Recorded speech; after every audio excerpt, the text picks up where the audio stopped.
Some ghosts don't come back to ask for forgiveness.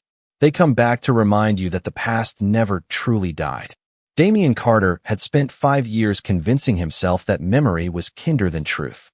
Every morning began the same way inside the glass tower overlooking downtown Chicago. Coffee, reports, meetings, silence. He had built an empire that business magazines admired and competitors respected, yet every reflection in the polished windows carried the same unanswered question. What had really happened to Ethan Brooks? The world believed Ethan had vanished without a trace after leaving Damien's life one rainy October night. Some assumed he had started over somewhere far away. Others whispered darker theories that faded into urban legends.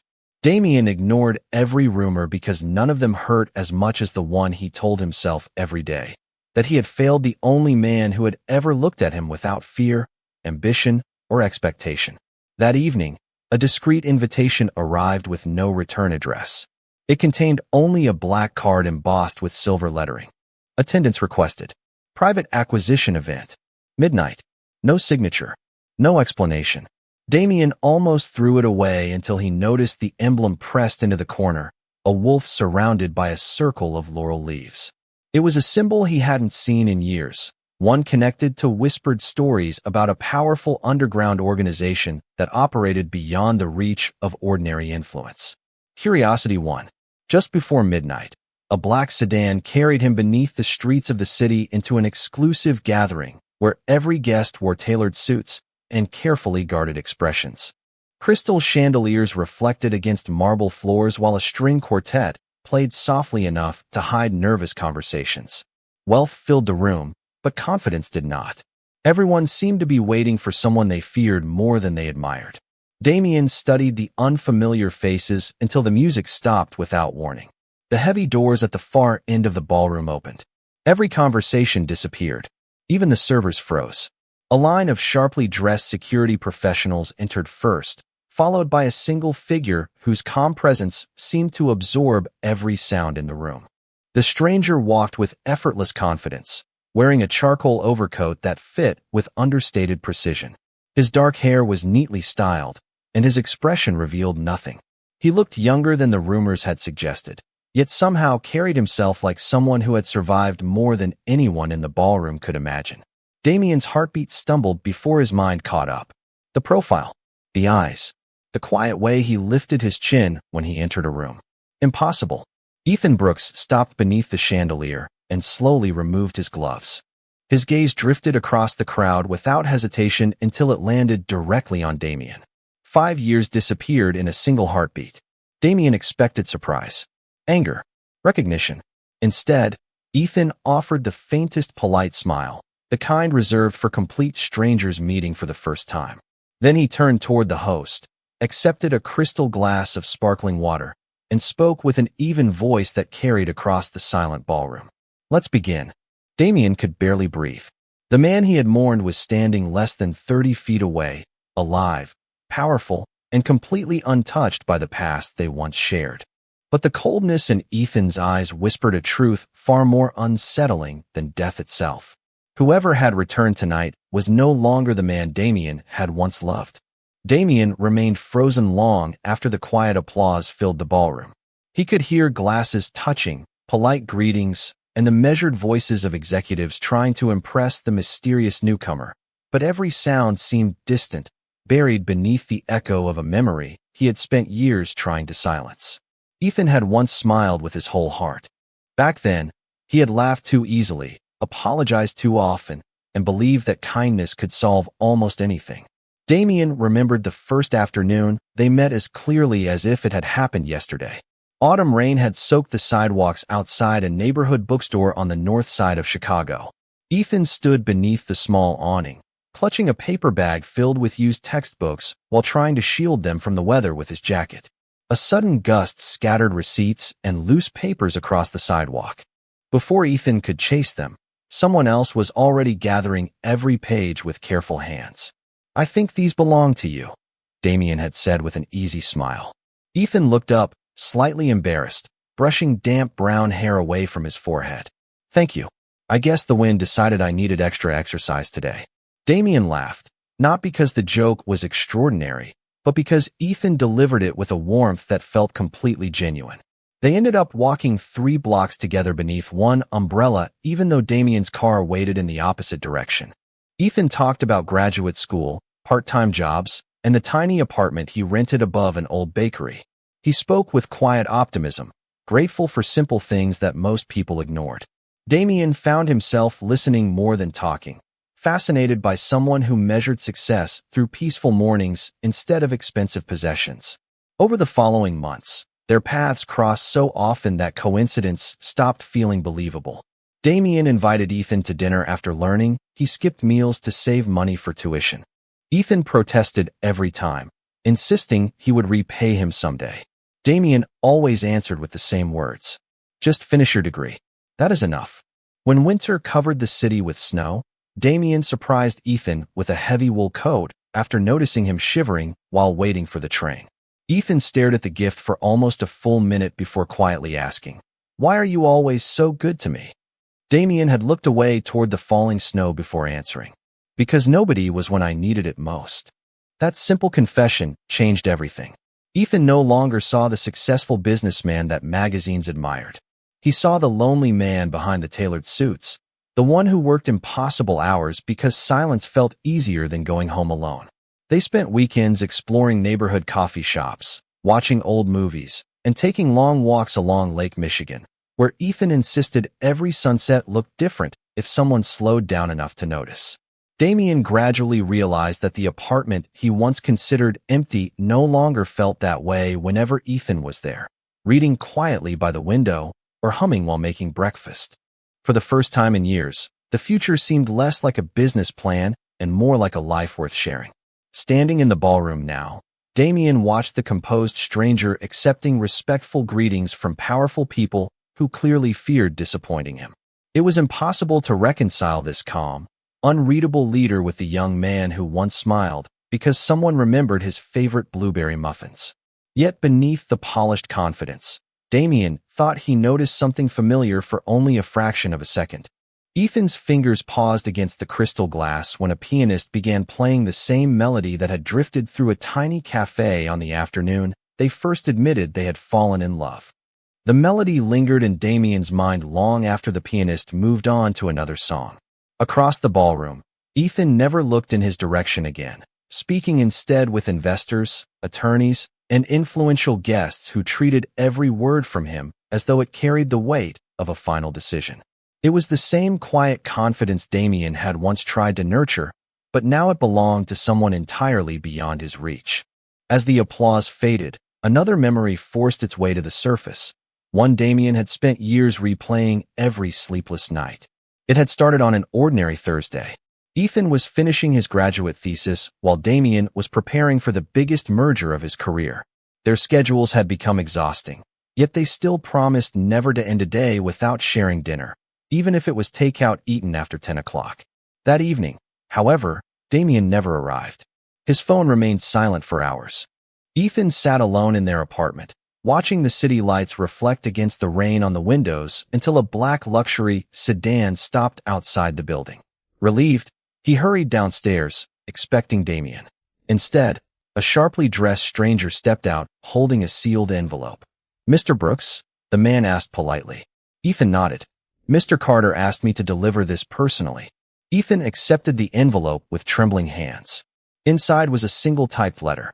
The words were brief, painfully cold, and completely unlike Damien. It explained that their relationship had become an unnecessary distraction, that business responsibilities demanded different priorities, and that Ethan should leave without attempting further contact. At the bottom appeared Damien's familiar signature.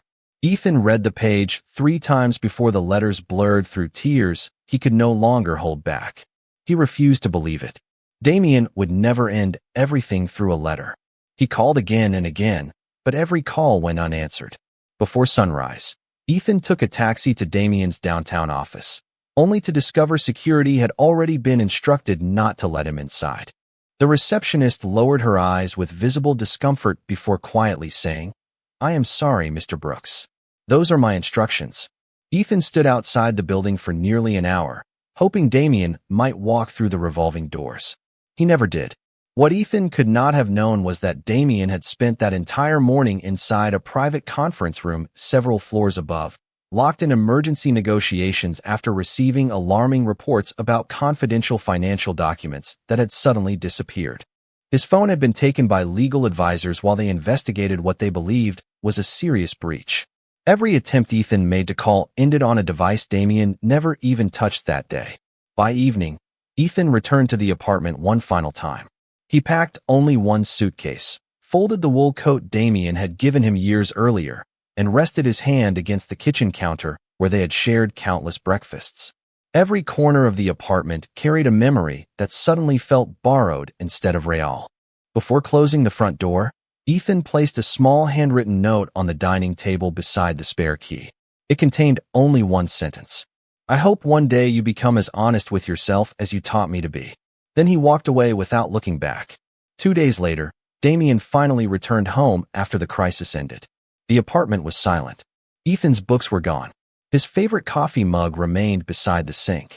On the dining table rested the spare key and a single folded note. Damien read the sentence once before rushing back outside, convinced he could still find the man he loved. He searched every place they had ever visited together, but by then Ethan Brooks had already disappeared, carrying with him a broken heart and a question that neither of them realized someone else had carefully engineered from the very beginning. 5 years earlier, Ethan believed he had reached the end of his story. The train carried him east through towns whose names he barely noticed, while the Chicago skyline slowly disappeared behind sheets of gray rain. He did not cry anymore. The tears had stopped somewhere between the city limits and the first quiet stretch of open farmland. All that remained was an exhausting emptiness that settled deeper with every passing mile. He rented a small room above an aging diner in a Pennsylvania river town where nobody asked questions and nobody recognized his face. During the day, he washed dishes, stocked shelves at a grocery store, and spent long evenings reading anything he could find at the public library. He told himself that starting over meant forgetting, but every familiar song on the radio, every businessman wearing a charcoal suit, and every cup of dark coffee reminded him of Damien. Months passed before Ethan finally stopped checking his phone each morning. Then, one snowy evening, an elderly customer named Vincent Hale quietly sat across from him inside the nearly empty diner. Vincent had visited every Thursday for homemade chicken soup and black coffee, always observing more than he spoke. That night, he asked only one question. Who convinced a young man with hopeful eyes that he was supposed to stop believing in people? Ethan forced a faint smile and answered, "Life did." Vincent slowly shook his head. "No, life teaches lessons. People make choices." Those words stayed with Ethan long after the old man left. Over the following weeks, Vincent returned often, sharing stories about negotiation, leadership, history, and the strange difference between power and influence. He never mentioned his own past, yet everyone in town seemed to greet him with unusual respect. Ethan listened carefully, realizing that Vincent possessed the kind of calm confidence that could silence an entire room without raising his voice. One afternoon, Vincent invited Ethan to help organize financial records for a charitable foundation he quietly supported. Ethan accepted, believing it would be temporary work. Instead, it became the beginning of a completely different education. He learned corporate strategy, international finance, legal structures, languages, and the art of reading people before they spoke. Vincent insisted that true authority was never measured by fear. "Anyone can make people obey," he often said. "Very few can make people trust their judgment." Ethan absorbed every lesson with relentless discipline. The shy graduate student who once apologized for everything slowly disappeared beneath years of patience, education, and carefully earned confidence. He learned to enter a room without seeking approval. He learned to remain silent until silence itself became persuasive. Most importantly, he learned never to make decisions based solely on wounded emotions. Then, 3 years later, Vincent passed away peacefully, leaving behind not only his foundation, but also a carefully protected international network of companies, advisors, and influential partners who had trusted his leadership for decades. To Ethan's complete surprise, Vincent had named him as successor in a handwritten letter. "You still believe kindness is weakness," the letter read. "One day you will discover it is the rarest form of strength." Ethan accepted the responsibility with quiet determination. He expanded the organization, modernized every operation, and earned respect through thoughtful decisions instead of intimidation. The business world began whispering about a mysterious young executive whose judgment rarely failed and whose private influence reached farther than anyone could explain. Few people knew his name. Even fewer knew his past. Standing beneath the chandelier in Chicago now, Ethan calmly acknowledged another guest while his thoughts remained perfectly controlled. The frightened young man who had once walked away carrying a single suitcase no longer existed. He had rebuilt himself piece by piece, and tonight marked the first time he had willingly stepped back into the city where everything had fallen apart. Across the ballroom, Damien continued watching him with quiet disbelief, completely unaware that Ethan had not returned searching for answers. He had returned because there were still questions that only the past could finally force into the light. Damien barely slept after leaving the ballroom. The image of Ethan standing beneath the crystal chandelier followed him into every quiet corner of his penthouse, replacing years of unanswered questions with something far more unsettling. Ethan was alive. He was successful. More importantly, he looked like a man who no longer needed anything from the person who had once been his entire world. The following Monday, Damien arrived at Carter Holdings before sunrise, hoping routine would steady his thoughts. Instead, his chief financial officer entered the conference room carrying a folder with an expression Damien had never seen before. "We have an unexpected situation," she said carefully. 3 international investors withdrew from the Harbor Point redevelopment project overnight. Damien frowned. Did they give a reason? She slowly placed several documents on the polished table. No explanation. They simply transferred their commitments to another consortium. Damien glanced at the paperwork until one unfamiliar corporate name caught his attention. Hale Strategic Group. The name meant nothing to him, yet every transferred investment ultimately led back to that single organization. He remained calm. Business changed every day. One lost project did not threaten an empire. By Wednesday, however, another report arrived. A technology partnership that had taken 18 months to negotiate had quietly chosen a different financial sponsor. On Friday, 2 respected consulting firms politely informed Carter Holdings that scheduling conflicts prevented future collaboration. None of the companies acted hostile. None criticized Damien's leadership. They simply stepped away with remarkable courtesy, as though responding to an invisible current pulling them elsewhere. Within 2 weeks, industry publications began discussing a rising investment network whose influence seemed to expand almost overnight. Its public representative appeared only briefly in interviews, speaking with measured confidence before declining additional attention. Damien did not need to see the photographs beneath the headlines to know who stood behind the organization. Ethan was not attacking with anger. He was replacing him with patience. Every move was precise, professional, and impossible to challenge. There were no threats, no public humiliation, and no reckless decisions driven by revenge. Ethan simply offered people better opportunities, and they accepted them willingly. That realization unsettled Damien more than open hostility ever could. Late one afternoon, Damien received another black envelope delivered by hand. Inside rested a single invitation requesting his attendance at a private charity gala hosted by the Hale Foundation. No signature appeared beneath the elegant lettering because none was necessary. Damien arrived that evening expecting another crowded ballroom filled with cautious conversations. Instead, he found Ethan standing alone beside a floor-to-ceiling window overlooking the Chicago River, dressed in a dark tailored suit that reflected the city lights like quiet silver. For several long seconds, neither man spoke. Finally, Damien broke the silence. "You have changed." Ethan turned slowly, his expression calm and unreadable. "Everyone changes." Damien searched the familiar eyes that once revealed every emotion without effort. "Are you trying to destroy everything I built?" Ethan considered the question before offering the faintest smile. It was polite, controlled, and strangely distant. "No, Damien." His voice remained gentle, almost compassionate. "I am only showing you how quickly a life can change when someone else makes decisions for you." Before Damien could respond, another guest approached Ethan with business documents requiring his attention. Ethan accepted them without another glance toward the man who had once held his entire heart, leaving Damien alone beside the window with a sentence that echoed far louder than any accusation ever could. Damien stood beside the river long after Ethan disappeared into the crowd, replaying every word in his mind until they no longer sounded like a threat, but a warning. Someone else makes decisions for you. The sentence refused to leave him alone because it reached deeper than Ethan could possibly know. The following morning, Damien abandoned every meeting on his calendar and drove to a quiet brick townhouse on the outskirts of the city. Only one person had remained beside him through every chapter of his career. Margaret Ellis had served as his executive assistant for nearly 20 years before retiring, and she remembered details that everyone else overlooked. She welcomed Damien inside with a warm smile that quickly faded when she saw the exhaustion in his eyes. "You have not come here to drink tea," she said softly.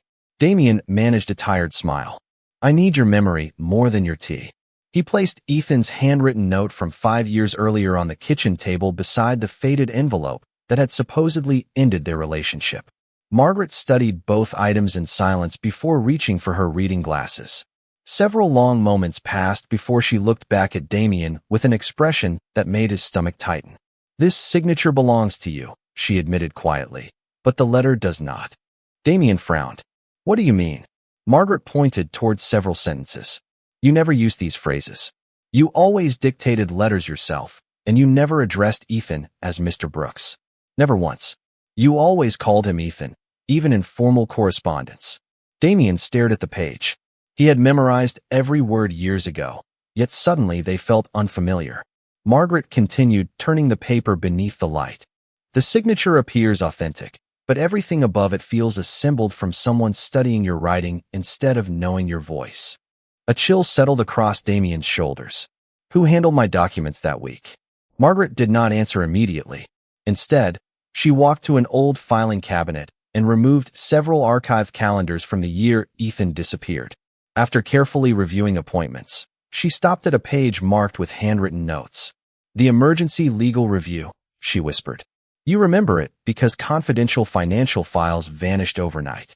Damien nodded slowly. Margaret looked directly into his eyes. "You were not the only executive called into that investigation. Richard Holloway attended every private meeting that week." Damien felt the room grow strangely quiet.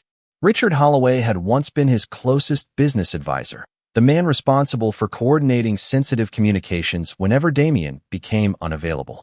Loyal, efficient, trusted without question, or so Damien had believed. Margaret opened another folder containing archived visitor logs. "There is something else." She slid the paper across the table.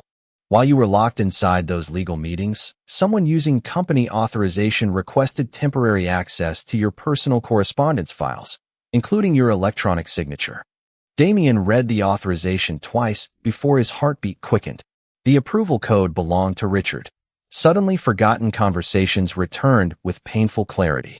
Richard insisting that Damien focus only on the investigation. Richard volunteering to manage outside communications. Richard casually mentioning that Ethan had probably accepted the breakup better than expected. At the time, Damien had been too overwhelmed to question any of it. Now every memory rearranged itself into something far more disturbing. As Damien quietly folded the documents back into the envelope, his phone vibrated. An unknown number had sent a single photograph without explanation. It showed Ethan entering an old downtown archive building earlier that morning, carrying the same box of legal records Damien had just begun searching for himself. Beneath the image appeared one short message. "He is looking for the truth too. The question is whether you will find it before someone else finds both of you." Damien did not waste another minute. The anonymous message had confirmed what his instincts already suspected. Ethan was searching for the same missing answers. If both of them had unknowingly begun following the same trail, then someone else had probably noticed it as well. By late afternoon, Damien arrived at the downtown archive building shown in the photograph. The receptionist politely informed him that the visitor he described had already left nearly an hour earlier after requesting access to corporate filings dating back 6 years.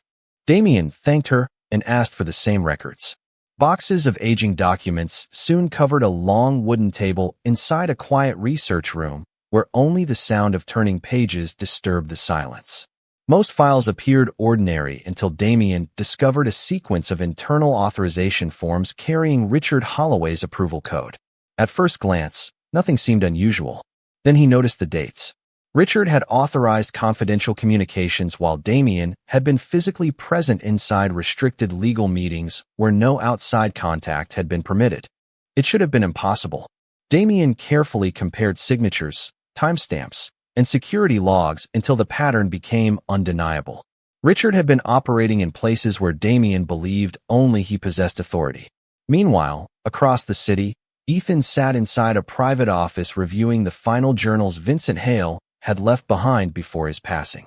Among carefully organized financial notes rested a sealed envelope labeled simply, "When you are ready to stop looking backward." Ethan hesitated before opening it. Inside was a single handwritten page. Vincent explained that years earlier he had quietly investigated irregular financial activity connected to several influential executives. One name appeared repeatedly throughout his findings: Richard Holloway.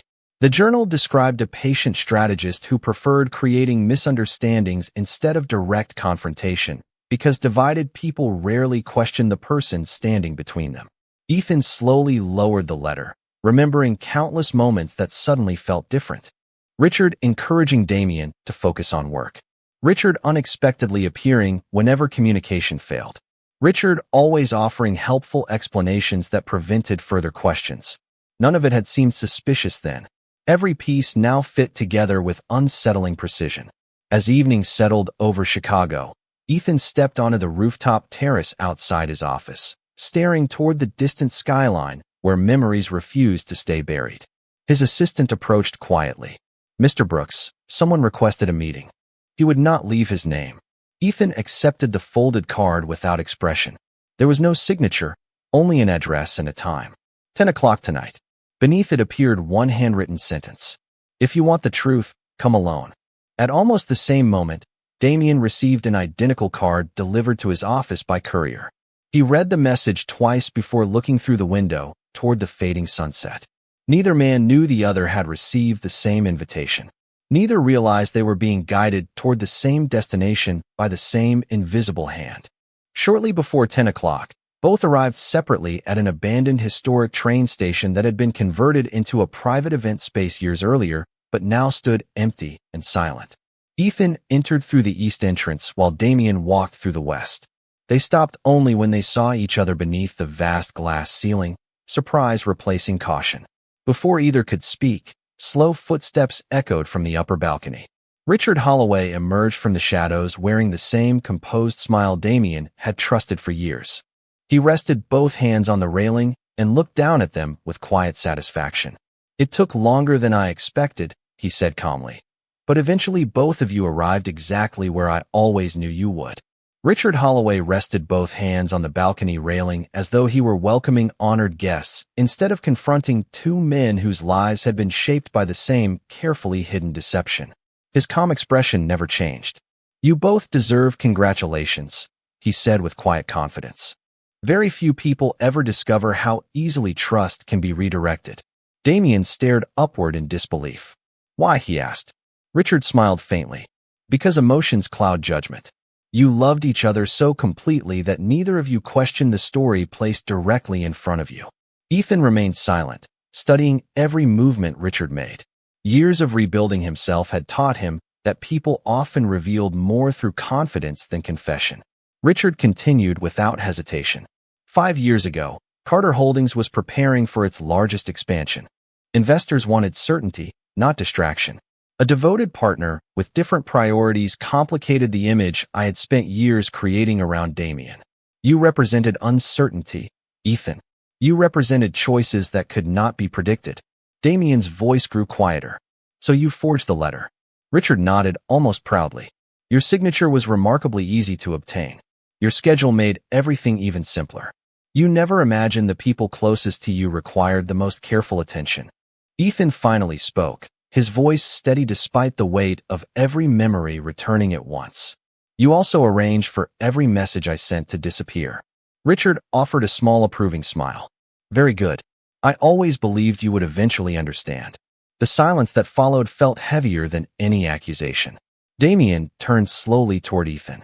For the first time since their unexpected reunion, he saw not the powerful executive standing before him, but the young man who had waited alone with hope until hope itself had become impossible to defend.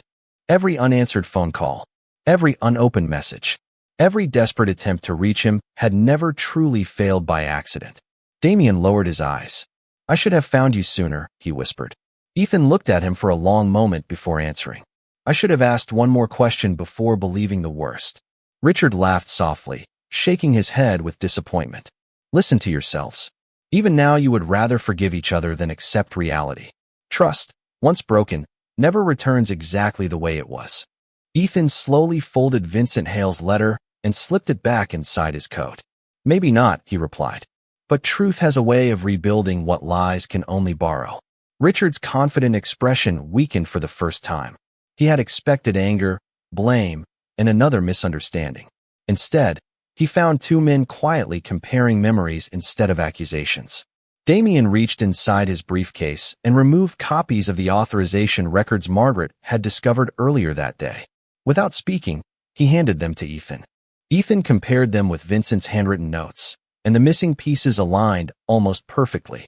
Two separate investigations, begun years apart, had reached the same conclusion. Richard's carefully protected version of history could no longer survive the evidence standing in front of him. Richard's smile disappeared completely. "You think documents change the past?" he asked. Damien answered before Ethan could speak. "No, they simply stop the past from controlling the future." Ethan looked toward Damien, and for the first time since returning to Chicago, the distance between them seemed just a little smaller. The hurt remained. The lost years could never be returned. But neither of them was standing alone anymore, and Richard suddenly realized that the greatest advantage he had ever possessed had quietly vanished the moment the truth finally found both of them. The old train station felt strangely peaceful after the silence settled between the three men. Richard Holloway looked from Damien to Ethan, searching for hesitation, resentment, or doubt, but found only quiet certainty. Without another word, he straightened his jacket, glanced once at the folders resting in Ethan's hands, and slowly walked toward the exit. His carefully constructed version of the past had collapsed beneath facts that neither fear nor manipulation could erase. The heavy doors closed behind him, leaving only the faint echo of footsteps disappearing into the night. Neither Damien nor Ethan moved immediately. They stood beneath the towering glass ceiling where years earlier they might have mistaken silence for distance. Tonight it felt different. It felt like the beginning of something neither of them could yet define. Damien looked at the floor before finally speaking. "I spent 5 years believing you hated me, but I never stopped hoping you were alive." Ethan closed the folder containing Vincent Hale's final letter and answered quietly. "I spent 5 years believing you chose success over us. I told myself that forgetting you would make everything easier. It never did." A gentle breeze drifted through the aging station as rain began tapping softly against the glass roof above them. Damien smiled sadly. "There is no apology large enough for lost time." Ethan nodded in agreement. "There is no way to recover 5 years either." They both understood that truth alone could not erase loneliness, unanswered questions, or the countless ordinary days they had never shared. Some wounds healed slowly, even after the cause disappeared. Damien reached into his coat pocket and carefully unfolded the small handwritten note Ethan had left on the dining table years earlier. The paper had softened with age from being opened too many times. "I carried this everywhere," Damien admitted. "Whenever I wanted to give up looking for you, I read it again." Ethan accepted the note with trembling fingers. The familiar handwriting looked younger somehow, filled with the hope of someone who still believed honesty could solve every misunderstanding. He smiled faintly before folding it again. "Maybe neither of us stopped carrying the past." Damien looked directly into Ethan's eyes for the first time without fear. "Then perhaps we stopped carrying it alone." Ethan remained silent for several long seconds before taking a slow step forward. He extended his hand, not as a promise that everything had already been forgiven, but as an invitation to begin again without lies standing between them. Damien accepted it gently. There was no dramatic declaration, no impossible promise that tomorrow would erase yesterday. There was only understanding earned through truth instead of assumption. As they walked together toward the station entrance, The first light of dawn slowly appeared above the Chicago skyline, washing the old building in soft shades of gold. The city that had witnessed their separation now quietly welcomed their return, not to the people they had once been, but to the wiser men they had become. Some stories end with revenge. Others end with perfect forgiveness. Their story chose something far more difficult and far more real. It chose honesty, patience, and the courage to believe that even after years of silence, two hearts willing to face the truth together can still discover a new beginning.